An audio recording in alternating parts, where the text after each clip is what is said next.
Joining us tonight in his first television interview as the new U.S. National Security Advisor, Robert O'Brien. And we are delighted to have you with us. And as the saying goes, you are hitting the ground running and everything is moving rather quickly around you. Let's start with Syria. The Turkish government obviously has insisted on a major military operation and are carrying it out. What do you see, and what is the view from the White House? Well, thanks, Lou. It's great to be here with you and to talk with you again. Look, we made this very clear to President Erdogan early on that the invasion of Syria was a bad idea. We did not endorse the military operation. We're not involved in the military operation, and I don't think I don't think this is going to go well in the long run for the Turks. The president's made that very clear.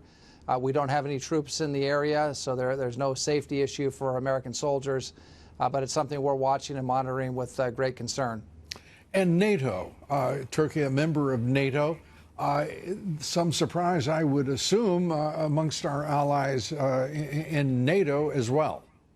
Look, I don't think that this military operation that Turkey has launched has been greeted with any sort of support anywhere in Europe among Turkey's NATO allies, other members of NATO. There's been a lot of condemnation of it.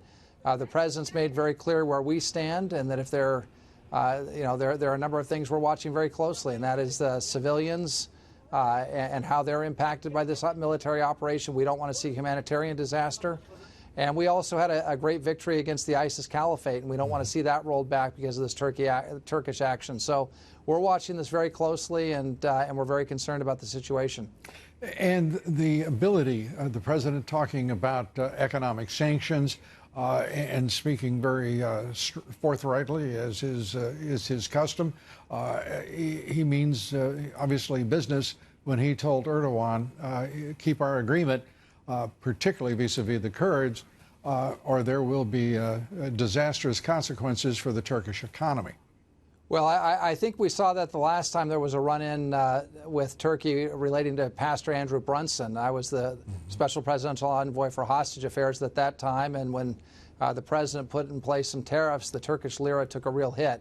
So I think that President Erdogan knows that President Trump means business, and if this if the Turks don't meet their commitments, and if this operation continues, I think there's a good chance that there will be economic sanctions again. We'll have to wait and see, as the president said.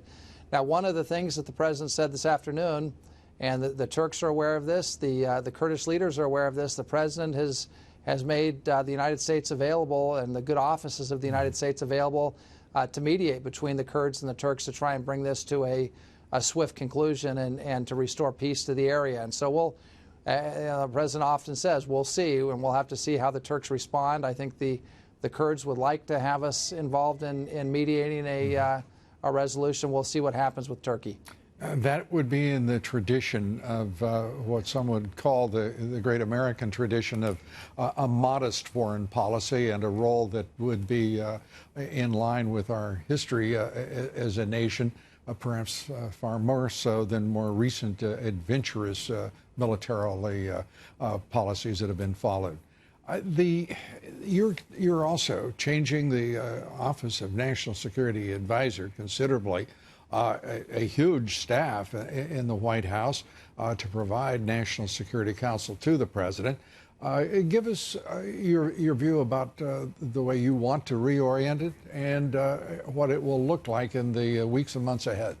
Sure. I've been watching this for a long time, Lou, and thank you for asking that question. We just had a great town hall meeting with all the staffers at the NSC, and they're just a fine group of public servants. Most of them are detailed from agencies, from the DOD, from various branches of the military, from the State Department, and they just work tirelessly on behalf of the president and the American people. Over the years, the job of the NSC is to coordinate policy, to get the very best options we can for the President of the United States, to present those options to him, and then make sure his decisions are implemented in the bureaucracy. During the last administration, the number of staffers at the NSC, policy staffers, ballooned to over 200. And I saw the results of that. And what I've told our folks is that we want to get back to the level of staff that we had during the first Bush administration when Condoleezza Rice, my good friend, was the National Security Advisor. And that was about 100 staffers to give policy advice to the president and to help implement his decisions. And that was with 2 wars going on, with both Iraq and Afghanistan. Right. It just ballooned into a massive bureaucracy over at the White House under the last administration. We want to bring it back to historic levels. So we think we can be more efficient and get rid of some of the bloat and also better serve the president with that sort of a streamlined organization.